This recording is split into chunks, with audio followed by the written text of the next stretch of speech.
ஆயிடுச்சு ஃப்ரெண்ட்ஸ். மிளகு ரசம் பார்த்தீங்கன்னா சூப்பரான சிக்கன் குழம்பு, அரைச்சி வச்ச சிக்கன் குழம்பு ஃப்ரெண்ட்ஸ்.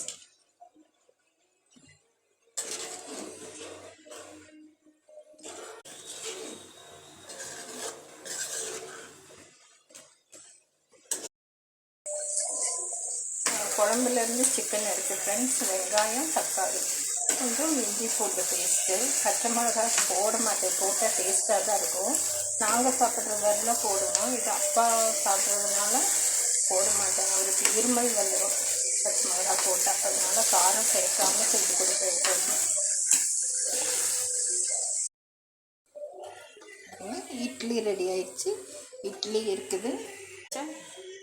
சிக்கன் குழம்பு சூடு பண்ணி வச்சுருக்கேன் ஃப்ரெண்ட்ஸ்.